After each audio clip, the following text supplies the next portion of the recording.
সুবিশাল সমুদ্র, উপকূলীয় এবং নদী তীরবর্তী অঞ্চলের নিরাপত্তায় গুরুত্বপূর্ণ অবদান রেখে চলেছে। সম্প্রতি কিছু অসাধু মৎস্যজীবী ও ব্যবসায়ী অধিক মুনাফা অর্জনের লক্ষ্যে সরকারি নিষেধ অমান্য করে কাঠের ফিশিং বোটে অবৈধভাবে ট্রলিং সরঞ্জাম সহ ছোট ফাঁসের বেহুন্দি জাল স্থাপন করে আর্টিসানাল ট্রলিং বোটে রূপান্তর করছে। এই ছোট ফাঁসের জালে আটকে পড়ে গভীর ও অগভীর সাগরের রেণু, ডিমলা মাছ এবং মাছের প্রাকৃতিক খাদ্য ক্রমশ ধ্বংস হয়ে যাচ্ছে, যার ফলে বিগত 4 বছরে আশঙ্কাজনকভাবে মাছের প্রজনন কমে গিয়েছে। এতে কর্মহীন হয়ে পড়েছে সাধারণ জেলেরা।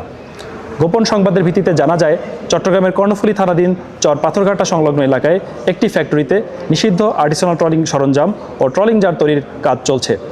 প্রাপ্ত তথ্যের ভিত্তিতে গত 7 জানুয়ারি 2026 তারিখে বুধবার সন্ধ্যা 6টায় কোস্টগার্ড বেস চট্টগ্রাম কর্তৃক উক্ত এলাকায় একটি বিশেষ অভিযান পরিচালনা করা হয়। অভিযান চলাকালীন উক্ত ফ্যাক্টরিতে তল্লাশি চালিয়ে প্রায় 36 লক্ষ টাকা মূল্যের 12টি অবৈধ ট্রলিং জাল ও জাল তৈরির সরঞ্জাম সহ ট্রলিং বোট তৈরির মূল কারিগর ভারতীয় নাগরিক পণ্ডিত বিশ্বাসকে আটক করা হয়। এ সময় আটক হয় 6 জন বাংলাদেশি কারিগর। ট্রলিং জাল তৈরির মূল হোতা ভারতীয় নাগরিক পণ্ডিত বিশ্বাস ভারতের পশ্চিমবঙ্গের দক্ষিণ 24 পরগনা জেলার বাসিন্দা। প্রাথমিক জিজ্ঞাসাবাদে জানা যায়, সে বাংলাদেশে অবস্থানকালে বাংলাদেশি ফিশিং বোটে নিষিদ্ধ আর্টিসানাল ট্রলিং সরঞ্জাম স্থাপন এবং ট্রলিং জাল তৈরির মূল কারিগর হিসেবে কাজ করে। বর্ণিত ভারতীয় নাগরিক সর্বশেষ 27 নভেম্বর 2025 তারিখে বাংলাদেশে ভ্রমণ ভিসায় আগমন করে।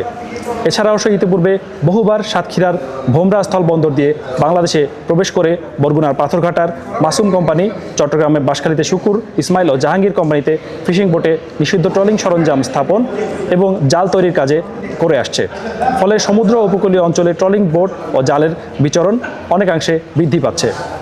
উল্লেখ্য, গত 12 আগস্ট 2025 তারিখ কোস্টগার্ড ও সেনাবাহিনীর যৌথ অভিযানে ভারতীয় নাগরিক পণ্ডিত বিশ্বাসকে আটক করে কারাগারে প্রেরণ করা হয়। কিছু অসাধু ট্রলিং জাল ব্যবসায়ী ও চট্টগ্রামের বাঁশখালী শুকুর কোম্পানি এবং জাহাঙ্গীর কোম্পানির সরাসরি হস্তক্ষেপে খুবই অল্প সময়ের মধ্যে সে কারাগার থেকে জামিনে মুক্তি পায়। আর্টিসানাল ট্রলিং বোটের বিরুদ্ধে কোস্টগার্ডের ধারাবাহিক অভিযানের ফলে সংশ্লিষ্ট কোম্পানির মালিকরা বর্তমানে আত্মগোপনে রয়েছে। তাদের বিরুদ্ধে কোস্টগার্ড গোয়েন্দা নজরদারি ও অভিযান অব্যাহত রয়েছে। পরবর্তীতে পণ্ডিত বিশ্বাস জামিনে মুক্তি পেয়ে পূর্বের ন্যায় আরও বৃহৎ পরিসরে দেশের বিভিন্ন অঞ্চলে ফিশিং বোটে নিষিদ্ধ আর্টিসানাল ট্রলিং সরঞ্জাম স্থাপন ও ট্রলিং জাল তৈরির কাজ শুরু করে। জব্দকৃত আলামত ও আটককৃত ব্যক্তিদের পরবর্তী আইনানুগ ব্যবস্থা গ্রহণের কার্যক্রম প্রক্রিয়াধীন।